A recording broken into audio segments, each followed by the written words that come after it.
Hello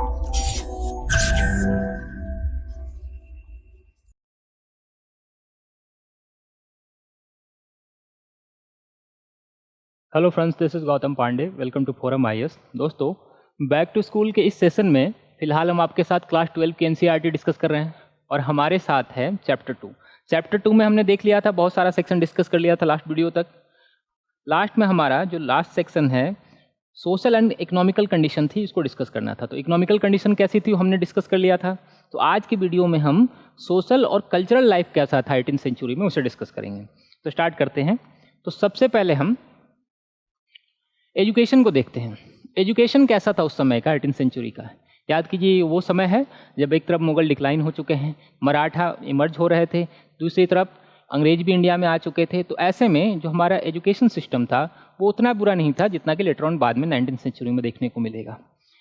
देखिए, जितने भी स्कूल्स वगैरह थे, जो भी एजुकेशन सेंटर्स थे, वो मैक्सिमम जो लोग ज़मींदार हों, राजा हों, वही सारे लोग डोनेट करते थे। उन्हीं के पैसे से वो सारी चीज़ चलती थी।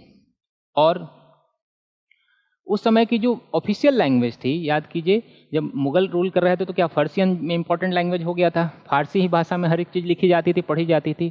तो मैक्सिमम जो था पढ़ाई होती थी, एजुकेशन होता था, वो पर्शियन लैंग्वेज में होता था। पर्शियन लैंग्वेज समझिए, जो हिंदू हो या मुस्लिम हो, वो मैटर नहीं करता था आप कौन सी कम्युनिटी से बिलोंग करते हैं। बस मैटर ये करता था कि जो ऑफिशियल लैंग्वेज थी फारसी है, इसलिए मैक्सिमम जो पढ़ाइयाँ होती थी फारसी में होती थी। लेटर ऑन हम बाद में देखेंगे कैसे कुछ लोगों ने संस्कृत में भी कन्वर्ट करवाया और साउथ इंडिया में कुछ अलग लैंग्वेज डेवलप हो जाएगा, तो उसे हम अलग से डिस्कस करेंगे। बट ये ध्यान रखेंगे कि फारसी लैंग्वेज उस समय की मेन लैंग्वेज थी। जैसे आज करंट में हम क्या देखते हैं, या तो नॉर्थ इंडिया में देखिएगा तो सिर्फ और सिर्फ हिंदी में पढ़ाई हो रही है या इंग्लिश में हो रही है। तो कॉमन लैंग्वेज क्या, हिंदी और इंग्लिश है। ठीक उसी तरह पार्शियन लैंग्वेज कॉमन लैंग्वेज थी, उसी में पढ़ाई होती थी। आगे देखते हैं। देखिए, हिंदुओं में कैसे होता था, मुस्लिमों में कैसे होता था, क्योंकि कम्युनिटी तो उस समय भी अलग अलग थी, आज भी है। तो जो हिंदू थे उनमें जनरली पढ़ाई विलेज लेवल पे जो स्कूल वगैरह होते थे, शहर वाला कॉन्सेप्ट तो बहुत कम ही था। गिने चुने शहर थे जो बाद में देखेंगे, आगरा, दिल्ली वगैरह हैं। बट जो ग्रामीण लेवल पे, जो विलेज लेवल पे थे, वो गुरुकुल वाली कॉन्सेप्ट थी। हमने देखा गुरुकुल में जैसे गांव में कैसे पढ़ाया जाता था। जनरली क्या होते थे, जो ब्राह्मण पृष्ठ होते थे वही लोग ही पढ़ाते थे।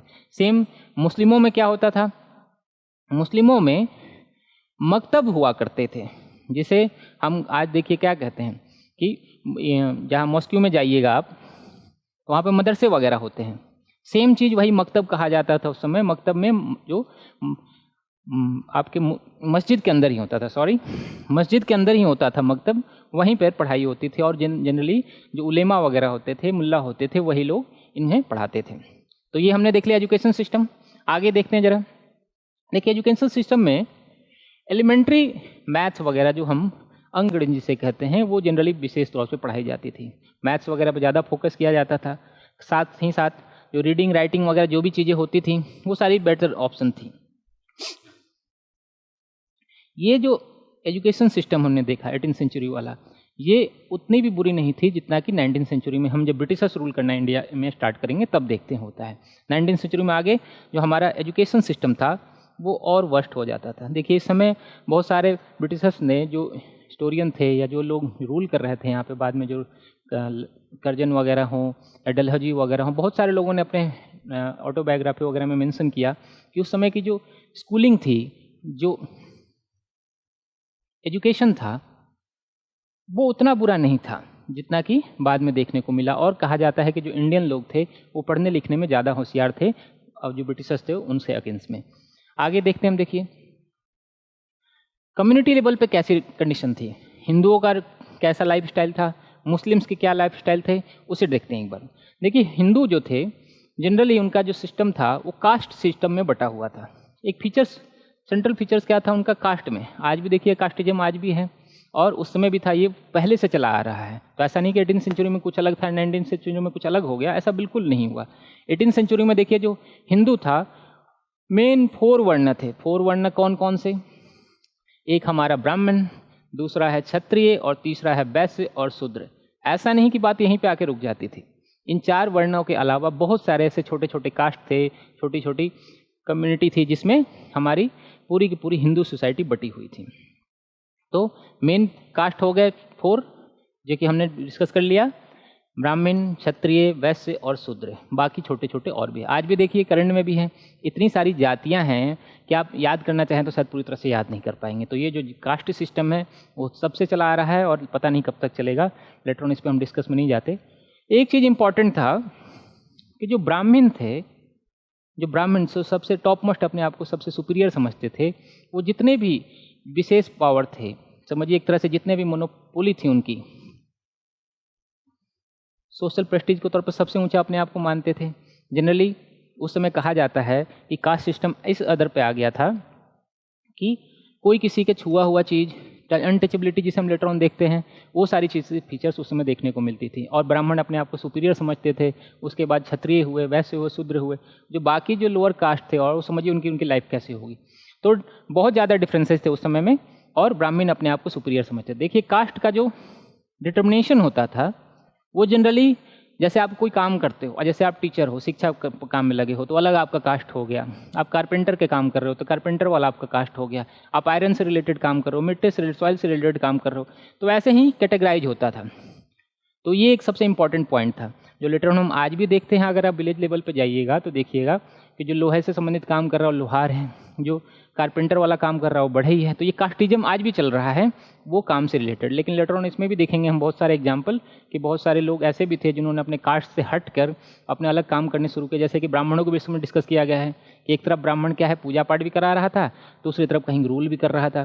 तो कहीं कहीं एक्सेप्शन है, बट मोस्टली देखेंगे आप कि जो कास्ट था वो उसके वर्क से ही डिटरमाइन होता था।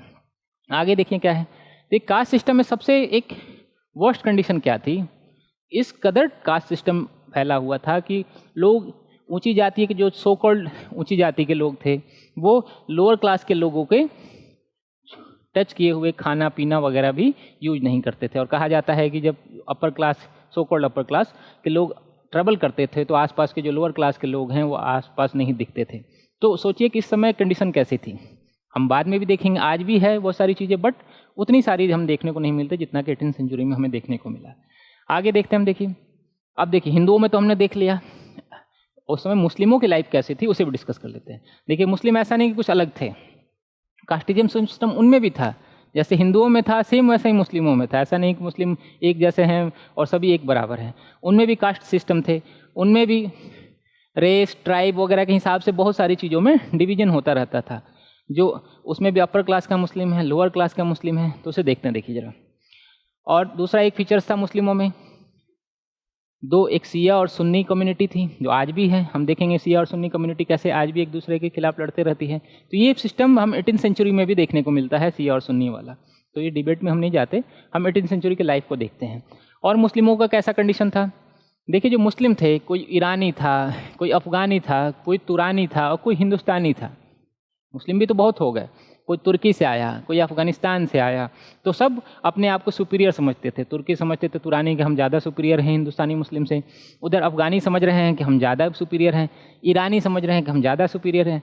तो उनमें भी क्लासेज जो हैं, जो कास्ट सिस्टम से रिलेटेड था, वो चलता रहता था। ऐसा नहीं कि हिंदुओं में है और मुस्लिमों में नहीं है। लेटर हम देखते हैं क्या है। देखिए इसमें दो कंडीशन, उस समय भी ऊंची जाति और लोअर जाति, जैसे हमने कहा हिंदू और मुस्लिमों में, तो एक शरीफ मुसलमान हुआ और दूसरा अजीब मुसलमान हुआ। अजीब मुस्लिम कौन से हुए, जो लोअर क्लास के हुए, और जो शरीफ मुस्लिम्स हुए उसमें जो नोबल्स वगैरह हैं, स्कॉलर्स हैं, प्रिस्ट हैं, ये लोग शरीफ मुस्लिम्स थे। और लोअर क्लास के जितने मुस्लिम होंगे जो छोटे मोटे काम करते होंगे वो कहलाए हमारे अजीब मुस्लिम्स। सेम चीज़ वैसे ही जैसे हिंदुओं में ब्राह्मणों और शूद्र के बीच में डिफरेंसेस देखने को मिलता था, सेम हम मुस्लिमों में शरीफ मुस्लिम्स और अजीब मुस्लिम्स में देखने को मिलते हैं। तो कुल मिलाकर हम देखेंगे कि जो हिंदू और मुस्लिम हैं उनकी लाइफ स्टाइल लगभग एक तरह ही है और ऐसा कोई डिफरेंसेस नहीं है कि हिंदुओं में अलग है मुस्लिमों में अलग है। तो यहाँ हम आगे देखते हैं क्या है। अब देखिए वुमेन्स की लाइफ कैसी थी।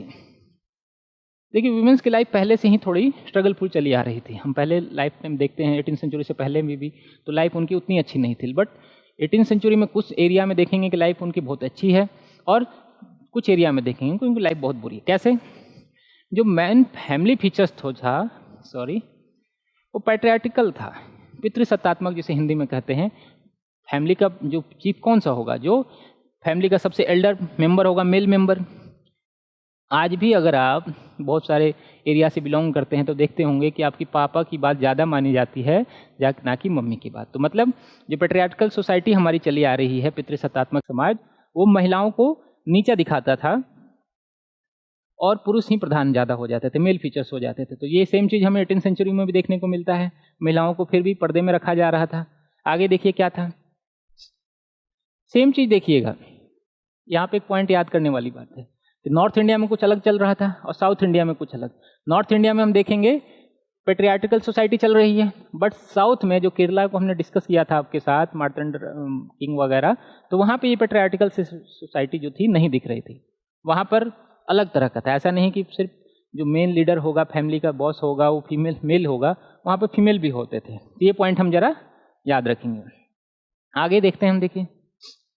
देखिए इसमें एक चैप्टर मेंशन किया गया है कि महिलाओं की स्थिति बहुत ही बेटर थी। ऐसा नहीं कि जो वॉर वगैरह होते थे तो महिलाओं के साथ लूटपाट करना ही करना। हम देखिए, याद कीजिए, हमने जब औरंगजेब आपके साथ डिस्कस किया था तो हमने कहा था कि साहू जी की जो मदर थी, ग्रैंड मदर थी, उनको भी उन्होंने बहुत सम्मान के साथ ट्रीट किया था। तो उनके साथ बहुत ही स्पेशल ट्रीटमेंट होती थी, सम्मान दिया जाता था, रिस्पेक्ट दिया जाता था। कुछ हिस्टोरियन ने मेंशन किया कि ऐसे कुछ एरिया जहाँ पर सिर्फ और सिर्फ फीमेल रहती थी, वो सबसे बेस्ट, सबसे होली प्लेस माना जाता था। तो समझिए, एक तरफ क्या हो रहा है कि महिलाओं को बहुत सम्मान दिया जा रहा है, फीमेल्स को, और दूसरी तरफ हम क्या देख रहे हैं कि उन्हें पर्दे में भी रखा जा रहा है और उन्हें नीचे दिखाया जा रहा है। तो दोनों ही चीज़ें साथ साथ चलती रहती थी। आगे देखिए क्या है। देखिए उस समय की जो महिलाएं थीं, उनकी दो, नॉर्थ इंडिया में खास करके, साउथ इंडिया में कुछ अलग था, बट नॉर्थ इंडिया में हम देखेंगे कि दो स्पेशल सोशल एविल थे। एविल इसलिए कहना सही होगा, ये एविल ही थे। ये जो कस्टम था हमारा, इतना बुरा था कि आप सोच नहीं सकते। आज के करंट में अगर आप सोचेंगे, इमेज करेंगे, तो आप शायद दिल दहल जाए आपका। बट एक था हमारा सती प्रथा और दूसरा था जो विडोज की लाइफ थे। तो इस सती प्रथा क्या था, सती कस्टम क्या था, उसे जरा समझ लेते हैं। देखिए, सती, इमेज कीजिए कि किसी पर्सन की डेथ हो जाती है और उसकी वाइफ जो कि लिविंग है, उसे भी अपने हस्बैंड के साथ जो चिता, जो सो कॉल्ड चिता कहा जाता है, जिसपे जलाई जाती है हिंदुओं में, वहाँ पर सेम उन्हें भी जला दिया जाता था। तो समझिए उनकी लाइफ क्या होगी। जैसे हस्बैंड की लाइफ खत्म हुई तो एज यूजुअल उनकी लाइफ भी ऑटोमेटिकली खत्म मान ली जाएगी। और कभी कभी तो ये खुशी खुशी होता था, सेल्फ से ही होता था, बट मैक्सिमम टाइम देखेंगे कि फोर्सफुली भी कराया जाता था। तो ये सबसे बड़ा एक एविल था जो सती कस्टम था। सेम चीज़ जो विडोज थी, जहाँ मान लिया सती प्रथा ना हो पाई, सती कस्टम फॉलो ना हो पाया, तो वहाँ पे विडोज की लाइफ जो थी वो बहुत ही वर्स्ट थी। Worst in the sense, widows से उम्मीद की जाती थी कि वो पर्टिकुलर रंग के कोई कपड़े पहने, पर्टिकुलर जगह जाए ना जाए, किसी से बातें करे ना करे। आप आज के हिसाब से समझिए, अलग डिफरेंसेज है। उस समय कंडीशन ऐसी है कि आप अपने मन से हंस भी नहीं सकते हैं, बात भी नहीं कर सकते किसी से, कहीं पर्टिकुलर बाहर नहीं जा सकते, और या तो आप अपने मैके में रहिए या तो फिर अपने ससुराल में जहाँ पर रहें और लोगों की क्या करें, सेवा करते रहें। तो कुल मिलाकर जो हमारा 18वीं सेंचुरी का फीमेल लाइफ है वो बहुत ही वर्स्ट कंडीशन की थी। आगे हम देखते हैं कि मैरिज सिस्टम कैसा था। मैरिज सिस्टम आज क्या है, आज आप जिसे चाहें उससे शादी कर सकते हैं, आपके मन करेगा आपकी गर्लफ्रेंड से आप शादी कर सकते हो, बट उस समय ऐसा बिल्कुल भी नहीं था। जो मैरिज होते थे वो फैमिली के जो हेड होते थे वही लोग डिसाइड करते थे। कुछ एरिया में देखेंगे अभी भी आप फॉलो कर रहे हैं कस्टम को अपना, बट चीज़ें चेंज हो चुकी हैं। बट 18वीं सेंचुरी में जो भी हेड होता था फैमिली का, वही मैरिज डिसाइड करता था किससे होगा किससे नहीं होगा। देखिए यहाँ पे इंटरेस्टिंग एक बात ये है कि मेल में तो ये होता था कि मेल चाहे तो एक से ज़्यादा फीमेल से शादी कर सकता था, मतलब उसकी ज़्यादा, एक से ज़्यादा वाइफ हो सकती थी, बट फीमेल से उम्मीद की जाती थी कि उसका सिर्फ और सिर्फ एक हस्बैंड होगा। देखिए कितना डिफरेंसेस था उस समय। तो जो लोग उस समय जी रहे थे, हो सकता है खुश हो रहे होंगे बहुत लोग कि भाई हमारी बहुत सारी वाइफ्स हैं, मान लीजिए 3 वाइफ्स हैं, 2 वाइफ्स हैं, बट फीमेल एक ही हस्बैंड उनके होने चाहिए। तो ये थोड़ा सा डिफरेंसेज वहाँ पर देखने को मिलता है। जनरली ऐसा नहीं होता था। जनरली वही लोग 2-3 शादियाँ करते थे जो ज़्यादा ही प्रॉस्परस थे, पैसे वाले लोग थे, क्योंकि सिंगल जो भी कमज़ोर होगा या गरीब होगा उसके लिए 2-3 वाइफ्स को केयर कर पाना थोड़ा मुश्किल होगा। ऐसे कंडीशन में डिफरेंसेस तो थे। हम आगे देखते हैं क्या है। एक सबसे कस्टम था हमारा चाइल्ड मैरिज का, इस early marriage, child marriage in sense, child marriage आज भी आप देखिएगा बहुत सारे स्टेट में जाके हमें देखने को मिलेगा। बट उस समय क्या होता था, कभी कभी शादियाँ 4-5 सालों में ही कर दी जाती थी। अब 4-5 साल का बच्चे को क्या पता है कि शादी क्या होती है, उसके तो खेलने के टाइम है। बट ये चाइल्ड मैरिज वाला सिस्टम जो था ये बहुत ही फेमस था पूरे अक्रॉस द इंडिया में। ऐसा नहीं कि सिर्फ नॉर्थ इंडिया में, साउथ इंडिया में भी था। देखिए जैसा कि हमने जो सती वाला देखा, सती में एक कॉन्सेप्ट याद रखना जरूरी है कि ये सिर्फ और सिर्फ नॉर्थ इंडिया में फेमस था, साउथ इंडिया में बिल्कुल भी नहीं था, क्योंकि ऐसे कोई एग्जाम्पल नहीं मिलते हैं जो साउथ इंडिया में हम सती प्रथा को, सती कस्टम को देख पाते हैं। ये पॉइंट यहाँ पे याद रखेंगे। लेकिन जो हमारा ये अर्ली मैरिज है, चाइल्ड मैरिज सिस्टम है, ये हमारा अक्रॉस द इंडिया, चाहे साउथ इंडिया हो, नॉर्थ इंडिया हो, ईस्ट हो, नॉर्थ ईस्ट हो, कोई भी एरिया हो, सभी जगह पे एज यूजुअल बहुत ही फेमस था। तो ऐसी कंडीशन में दूसरी साथ में क्या थी कि जो शादियाँ वगैरह होती थी, मैरिज होते थे, उस पर बहुत ज़्यादा पैसे खर्च होते थे। खर्च तो आज भी होते हैं, क्योंकि ये दिखावे का एक समझिए कि एक शो ऑफ है एक तरह से। तो मैरिज हैवी एक्सपेंसन जो होते थे, एक्सपेंसेस, वो बहुत ज़्यादा फेमस थी। खास करके उन लोगों में जो मराठे वगैरह हों, नॉर्थ इंडिया में राजपूत वगैरह हों, या फिर बंगाल सोसाइटी में जो लोग थे, वहाँ पर ज़्यादा देखने को मिलता था। ऐसा नहीं कि सभी जगह, बट पर्टिकुलर कुछ एरिया हैं, सेक्शन है, जैसे नॉर्थ इंडिया है, हमारा बंगाल वाला इलाका है, मराठवाड़ा में भी हमने देखने को मिला। तो ये चीज़ें, और दहेज प्रथा जो ब्राइब देखते हैं, ये चलता है आगे। डॉरी सिस्टम जो था हमारा, ये ज़्यादा इमर्ज कर चुका था। यही डॉरी आज देखिए, आज करंट में भी अगर आप देखेंगे तो बहुत सारी सोसाइटी में अगर आपकी लव मैरिज शादी नहीं होती है, तो आप यकीन मानिए कि आपके पेरेंट्स बिना डॉरी के आपकी शादी नहीं करेंगे। तो डॉरी सिस्टम जो हमारा है आज भी चला आ रहा है। तो ये उस समय से चला हुआ कंडीशन है। आगे देखिए कैसी कंडीशन थी। डॉरी को हमने देखा क्या, स्पेशली कहाँ फोकस था, ये बंगाल में, और जो राजपूत कल्चर थे वहाँ पे, राजपूत इन सेंस जो हमने डिस्कस किया था, जो नॉर्थ इंडिया का जो हमारा राजपूताना वाला एरिया है, जयपुर हो गया, आमेर मारवाड़ वाले किंग वगैरह थे, वहाँ पे बहुत ज़्यादा फेमस था। और बट देखिए जब मराठा रूल करना शुरू कर रहे थे, हमने आपसे डिस्कस किया था शायद, तो पेशवा जो लोग थे, ये जो डॉरी सिस्टम वगैरह था, या फिर जो शादी पे बहुत ज़्यादा खर्च करने वाले सिस्टम थी, उसे कंट्रोल करने की कोशिश की गई थी। याद कीजिए जब हम आपसे राजपूत में सवाई राजा जयसिंह को डिस्कस कर रहे थे, तब भी हमने कहा था कि उन्होंने कोशिश तो की थी कि जो एक्सपेंसेज हैं उसे कम किया जाए, बट लेकिन वो सोसाइटी में इतना ज़्यादा डेप्थ तक चला जा चुका था कि वो आसानी से चेंज होने वाला नहीं था। आज भी नहीं चेंज हो पा रहा, समझिए उस समय क्या चेंज होगा। तो ऐसी कंडीशन में जो हमारा डॉरी और शादी पे बहुत ज़्यादा खर्चे वाला सिस्टम था, वो समय के एक मेन फीचर्स था मैरिज का। आगे देखते हैं क्या है। देखिए कल्चर पे थोड़ा सा आते हैं। याद कीजिए हमने देखा कि जब औरंगजेब की डेथ होती है, तब तक क्या था, जो मुगल एम्पायर का जो ट्रेडिशन था, पेंटिंग वगैरह, जो हमने शाहजहाँ के टाइम में देखा था, बहुत ज़्यादा इमर्ज हो चुका था, ये धीरे धीरे डाउनफॉल की कंडीशन में था। ये वो समय था कि जितने भी मुगल के पेंटर्स थे, वो अब छोटे छोटे एरिया में जा चुके थे, क्योंकि औरंगजेब को बिल्कुल पसंद नहीं था इन सारी चीज़ें। तो वो उन्होंने क्या किया, सभी को अपने कोर्ट से बाहर निकाल दिया। ऐसे कंडीशन में हैदराबाद हो, लखनऊ हो, पटना हो, हम देखते हैं पटना कलम चित्रकारी वगैरह फेमस हो जाती है। ये वही लोग पेंटर थे जो दिल्ली के कोर्ट से निकाले गए थे। आगे देखिए यहाँ पर आगे जाकर कांगड़ा पेंटिंग और Rajput school of painting famous हो जाता है, सिर्फ और सिर्फ इसकी वजह से, क्योंकि मुगल डिक्लाइन हो चुके थे।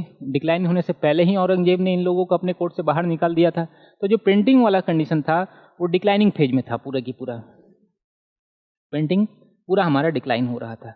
ये पॉइंट हम याद रखेंगे। डिक्लाइन एक तरफ हुआ, लेकिन दूसरी तरफ क्या होता है, अपॉर्चुनिटी। जैसे ही डाउनफॉल होता है तो कहीं ना कहीं एक अपॉर्चुनिटी स्टार्ट हो जाती है। सेम जो छोटे छोटे एरिया में थे पेंटिंग आगे निकल गए, तो जैसे हम कांगड़ा पेंटिंग वगैरह देखा, हमने डिस्कस किया। आगे देखते हैं क्या है। देखिए लिटरेचर का क्या कंडीशन था। लिटरेचर भी सेम वैसे ही कंडीशन हो रहा था। एक तरफ जहाँ चीज़ें डाउनफॉल हो रही थी, हमने देखा औरंगजेब के टाइम में भी चीज़ें, इन सब चीज़ों को डाउनवर्ड होता चला जा रहा था। बाद में मराठा तो सिर्फ लड़ने में ही बिजी थे, इन्होंने किसी ने भी लिटरेचर वगैरह को स्पेशली फोकस नहीं किया। बट छोटी छोटे एरिया में जो लोग थे वहाँ पर कोर्ट में इमर्ज कर रहे थे। कहाँ कहाँ इमर्ज हो रहा था हम जरा देखते हैं। एक देखिए इंपॉर्टेंट फीचर्स क्या हुआ नॉर्थ इंडिया में, कि नॉर्थ इंडिया अब उर्दू क्या स्पेशल टर्म आ गया है। जहाँ पहले फारसी यूज हो रहा था, अब उर्दू जो हमारा था वो लिटरेचर का मेन फोकस। अब सारी जितने भी लिटरेचर लिखे जा रहे थे, पोएम वगैरह, इन सब चीज़ सारी चीज़ें उर्दू में लिखी जा रही थी। और हम देखेंगे कि लेटर ऑन बाद में ये उर्दू नॉर्थ इंडिया में इतना फेमस हो जाएगा कि आज भी आप देखिएगा बहुत सारे दिल्ली वगैरह आसपास के इलाके में तो उर्दू वाले क्षेत्र हैं जहाँ बहुत मशहूर जो हमारे सिंगर हुए, बहुत सारे हमारे कवि हुए, जिन्हें हम आज भी पढ़ते हैं। तो ये मेन फीचर्स ये समझ लेना जरूरी है। उर्दू 18th सेंचुरी में बहुत ज़्यादा ग्रोथ हो चुका था नॉर्थ इंडिया में, खासकर साउथ इंडिया में फिर भी अलग चल रहा था, बट नॉर्थ इंडिया का हम बात कर रहे हैं, नॉर्थ इंडिया में ज़्यादा फेमस हो गया। आगे देखते हैं। देखिए केरला, साउथ इंडिया में क्या चल रहा था। केरला में कथकली लिटरेचर बहुत ज़्यादा फेमस हो गया, जिसमें हम कथकली डांस फॉर्म में भी देखते हैं।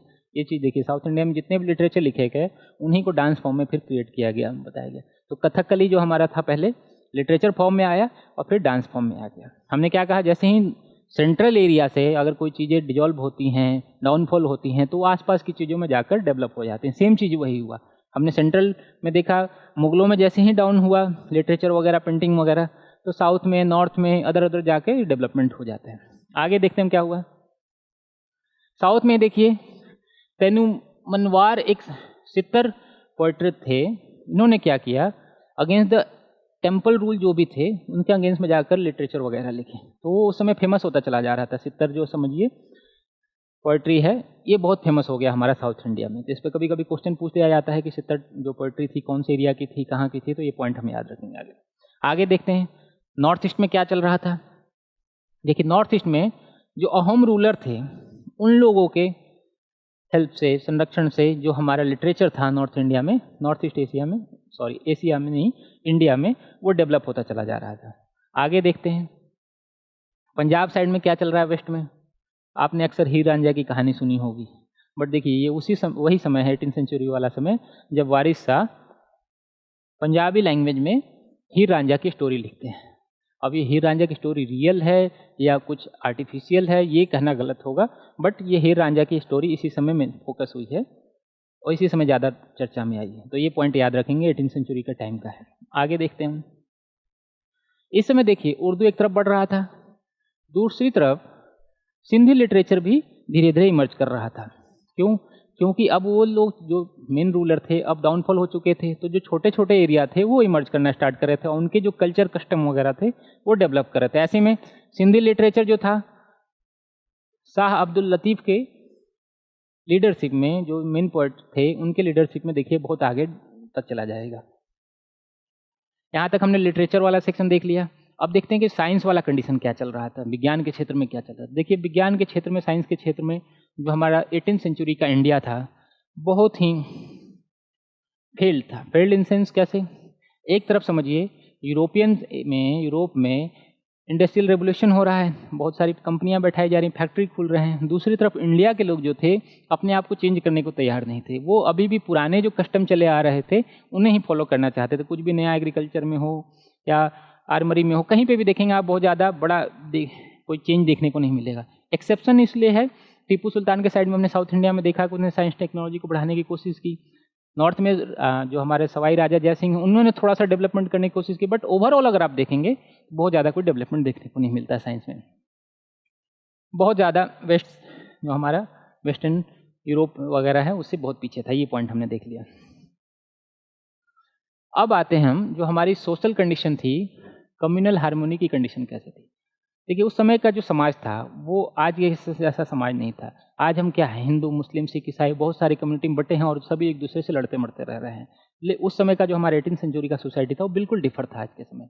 जो हमारी कम्युनल हार्मनी थी वो बहुत ही अच्छी थी, ना कोई मुस्लिम ना कोई हिंदू, कभी कोई लड़ाई दंगे फसाद वगैरह नहीं होते थे। देखिए जो भी लड़ाइयाँ वगैरह होती थी वो जनरली सिर्फ और सिर्फ एरियाज के लिए होती थी, पर्टिकुलर कोई रिलीजन को लेकर नहीं होता था। हमने आपसे डिस्कस किया था जब सिख कम्युनिटी को, तब भी हमने देखा था औरंगजेब से उसकी कोई रिलीजियस पॉलिसी हमने देखा नहीं था कि कोई कॉन्फ्लिक्ट का कारण था। सिर्फ और सिर्फ क्या था, पर्सनल थे कुछ मामलों में और कुछ मामलों में एरिया वगैरह के रिलेटेड थे। आगे देखते हैं, देखिए कम्युनल हार्मनी हमने कहा कि जो चीफ लोग लड़ रहे थे वो सिर्फ और सिर्फ एरिया के लिए लड़ रहे थे, पर्टिकुलर ऐसा कोई एग्जाम्पल नहीं मिलता जहाँ पे कि कम्युनल हार्मनी खराब। आज तो करंट कंडीशन कुछ और है। करप्शन देखिए कैसा था। आज हम क्या है, आज सबसे बड़ी समस्या हमारे देश की क्या है, वर्ल्ड वाइड देखिए क्या है, करप्शन। जहाँ पे भी देखिएगा भ्रष्टाचार एक चरम लेवल पे, एक्सट्रीम लेवल पे पहुँच चुका है। बट बहुत सारे हिस्टोरियन ने ये मेंशन किया है कि 18th सेंचुरी का जो इंडिया था वहाँ पे करप्शन लेवल उस लेवल का नहीं था जो हम 19th सेंचुरी में या बाद में जाकर देखने को मिलेगा। करप्शन सिर्फ और सिर्फ जो हायर क्लास के लोग थे, जैसे कि मिनिस्टर वगैरह, सामंत वगैरह, अमीर वगैरह, उन लोग में भले को था, लेकिन आम जनता में जो लोकल पीपुल थे, नॉर्मल पीपुल थे, उनके बीच में करप्शन बिल्कुल भी नहीं था। वो सभी लोग ऑनेस्टी के साथ ही जीवन जी रहे थे। तो देखिए यहाँ पर आकर हमारा जो सेकंड चैप्टर है, इससे रिलेटेड जितने भी टॉपिक थे इस चैप्टर में वो हमने आपके साथ डिस्कस कर लिया। तो अगले वीडियो में फिर हम आपके साथ जो थर्ड चैप्टर होगा उसे डिस्कस करना स्टार्ट करेंगे। तो मिलते हैं फिर अगले वीडियो में। Thanks for watching. Current Affairs by Forum IAS is an all-in-one program that covers the dynamic aspect of the syllabus from both prelims and mains perspective. Last year, we have helped more than 100 students crack IAS with our current affairs classes.